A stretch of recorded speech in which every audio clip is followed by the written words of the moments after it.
La interacción de civilización entre musulmanes y cristianos en España se tomó siempre como un hecho y se adoptó, y en ningún lugar fue más real que en Córdoba. Durante 250 años, Córdoba fue la capital y centro político de la España musulmana. Uno de sus gobernantes en el siglo X se hizo a sí mismo califa, una especie de papa islámico, y así combinaba la autoridad espiritual y política en un mismo rango. Así Córdoba fue más que un solo centro político. Era más que una ciudad, más fina y rica por mucho de lo que tenía la Europa cristiana de entonces. Como otras ciudades de España, también era un lugar de reunión, un lugar de encuentro de culturas. Cuando los musulmanes llegaron a Córdoba, era una ciudad cristiana. Bajo su gobierno, los cristianos, judíos y moros vivían codo a codo. Estudiantes y maestros se reunían y hablaban a pesar de las fronteras de la religión y el lenguaje. Debido a eso, nuevas ideas habían de infiltrarse en Europa con un efecto incalculable. El arte viajó también. Muchos de los instrumentos musicales de los europeos de la Edad Media tenían un origen moro. La influencia de la música árabe aún se ve en las liturgias de los mozárabes, los cristianos que vivían bajo el dominio árabe, aunque las danzas y tamborinas que iban con ello han sido descartadas. Omnes lapsos captivos infirmos a que peregrinos in mente aveam, uteor Dominus, propicius reficere, redimere, sanare, confortare, dignetum.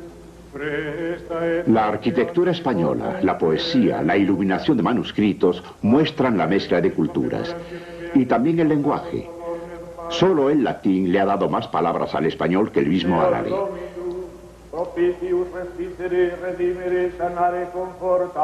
La ciencia de Grecia, India, Persia, algo de la tecnología de China, fue traducida del árabe hasta el latín y así llegó a Europa occidental.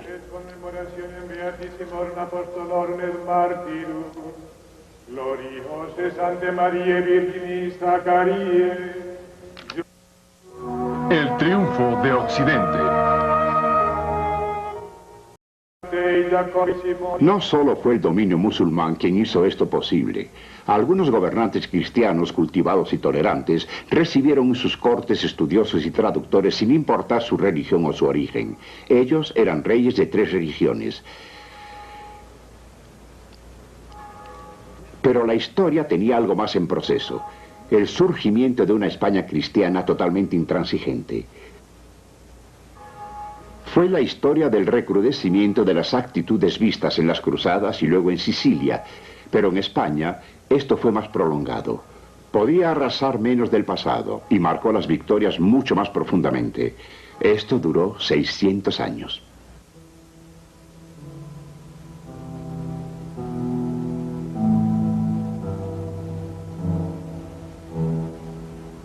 Hizo llegar hombres de toda Europa hasta España, caballeros andantes buscando tierras, caballeros nobles, ambiciosos, cuyos castillos habrían de protegerlos tanto de los cristianos como de los moros. Y en ese suelo creció el odio y la amargura. Esa fue la cuna de la más desatada de las luchas de la cruz y el creciente.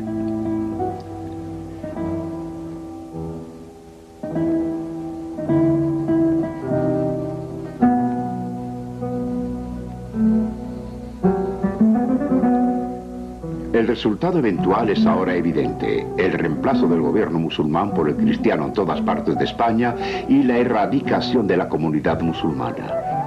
Pero hubo un resultado psicológico más profundo también, una cuestión de imaginación y mito. Los españoles de la época llegaron a ver la historia de su patria en una sola fase. A causa de esa lucha, la vieron como una cruzada. El presente de España, el pasado y el futuro llegaron a ser dominados por el mito de una gran aventura nacional, una épica, resumida en una palabra, reconquista, la reconquista.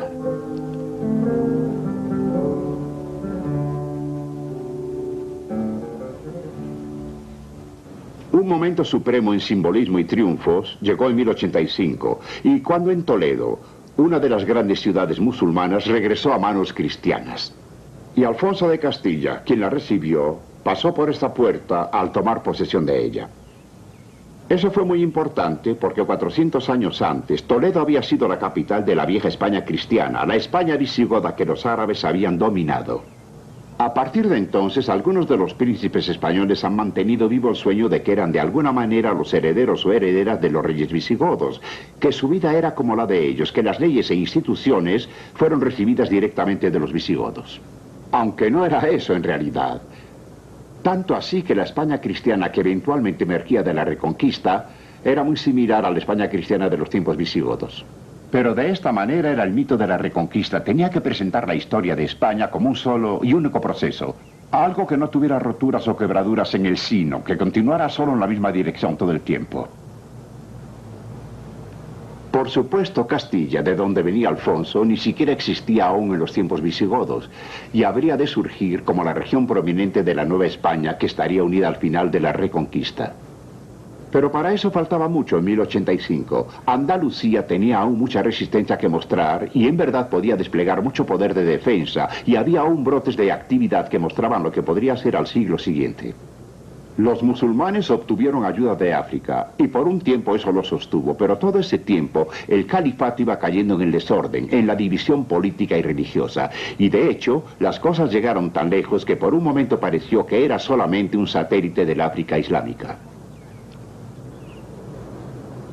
En 1212, los ejércitos de los bereberes fueron sacudidos por los cristianos en las Navas de Tolosa. Pronto, Sevilla y Córdoba estaban en manos castellanas. Solo una ciudad musulmana, Granada, aún permanecía. Andalucía se había derrumbado, pero dejó tras de sí monumentos de su antigua fuerza y gloria, como este silencioso bosque de piedra, teja y tabique, hecho para la meditación y la oración.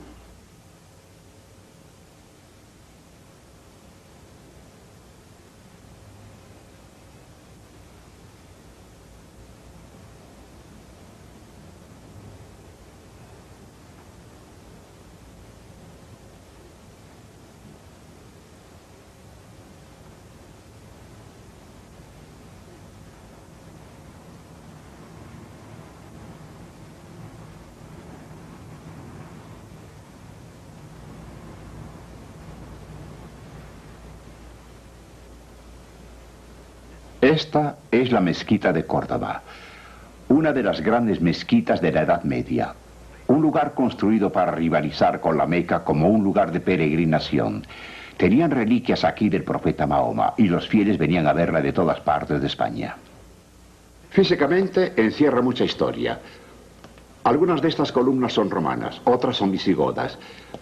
Los mosaicos fueron colocados por artesanos bizantinos y nos dice mucho sobre un periodo posterior de la historia de España también, acerca de la mentalidad que se forjó en la Reconquista.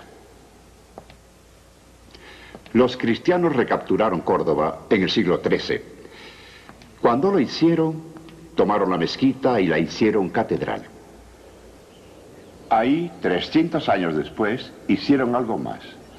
En 1523 construyeron aquí una grande y nueva iglesia cristiana, imponiéndose en la mitad de la construcción islámica alrededor de ella. El efecto fue impresionante, y aún lo es. Aún perturba los nervios venir de la tranquila hermosura de las columnas islámicas y llegar a este gran monumento cristiano. Se dice que el rey de España, el emperador Carlos V, vino aquí después que fue terminada y revocó las razones de lo que habían hecho. Han construido, dijo, lo que cualquiera construiría, y han destruido algo que era único en el mundo. Cierto o falso, esa historia aún tiene su verdad. Aún sigue siendo la autenticidad y la insensibilidad del gesto de poner esa iglesia aquí en este hermoso escenario que inmediatamente agrede al visitante que la ve. Fue un vandalismo consciente que hace a la Reconquista de España muy segura de sí misma. Pero me pregunto, si así sería, podría ser que se construya un monumento así en un lugar como este, si aún no se está seguro que de hecho ya se ha superado el pasado.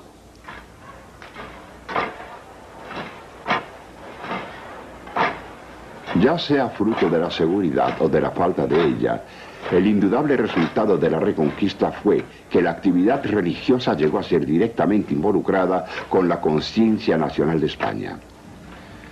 Durante siglos, los disturbios políticos de España habían de incluir dificultades religiosas. En mi punto de vista, España era una tierra de soldados y santos, o de sectarios y tiranos. Al comenzar este siglo, la religión siguió siendo materia de política, y de una política sangrienta, por cierto. La Reconquista fue el origen de eso. Involucraba una perspectiva del destino de España con un catolicismo intransigente que, como reacción lógica, provocó un intransigente anticatolicismo. En otros países, la Iglesia y el Estado tenían dificultades serias. En España siempre hubo la creencia de que debían ser uno al servicio de la fe.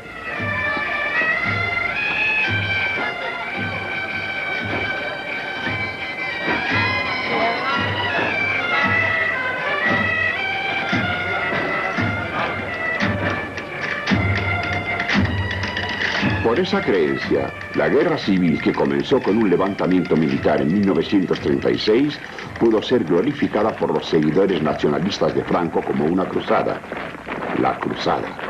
Y casualmente, ese punto de vista lo tenían muchos de ambos lados, derecha e izquierda, que vinieron de muchos otros países a pelear porque ellos creían que una gran causa ideológica estaba en juego. Los hombres podían verse a sí mismos como si lucharan por la cruz, aunque ahora no era contra el Islam, pero contra el ateísmo y el comunismo. Irónicamente, eran los supuestos defensores del cristianismo quienes ahora llevaron soldados moros a España, para luchar por los cruzados del siglo XX esta vez, no contra ellos.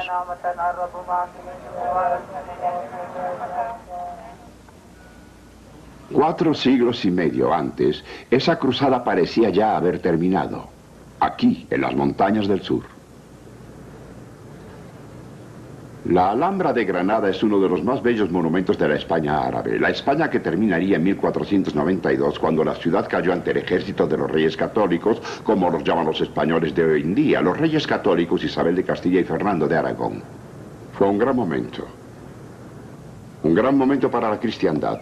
Ya no había ningún cristiano en la Europa occidental que viviera bajo la mano pagana. La religión extranjera había sido rechazada. Parecía como si el curso de la historia hubiera sido cambiado.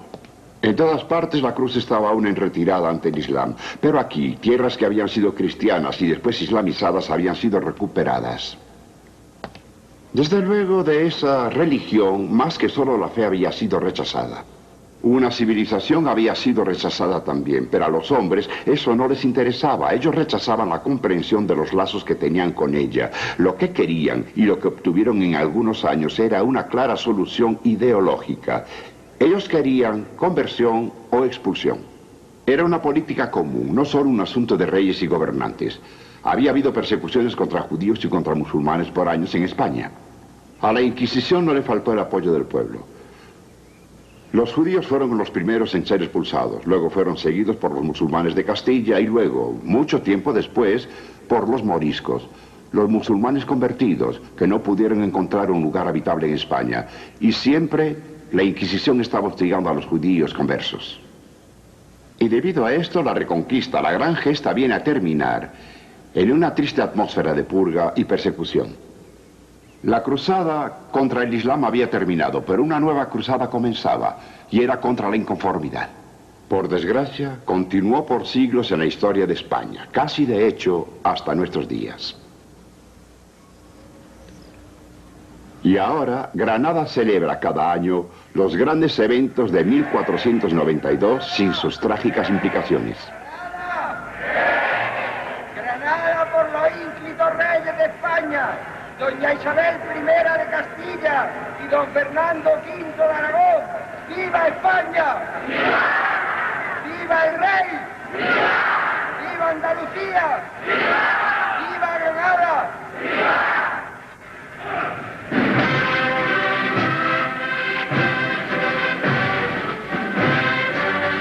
Solo en décadas recientes, tal vez, España finalmente ha comenzado a dominar el pasado en lugar de ser dominada por él.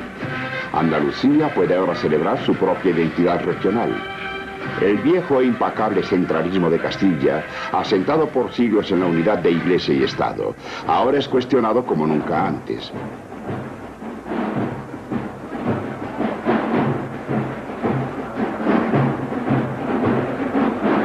Finalmente, también fue en 1492 en el campo cristiano, fuera de Granada, que Colón recibió su comisión de los Reyes Católicos. Conforme terminaba la Reconquista, otra historia comenzaba, la historia del imperio de ultramar de España.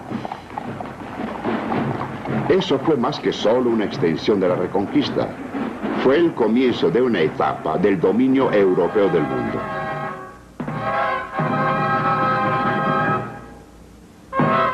Es por eso que la experiencia española, en la cual yacen muchas de las raíces de esa época, aún atañe a toda la humanidad.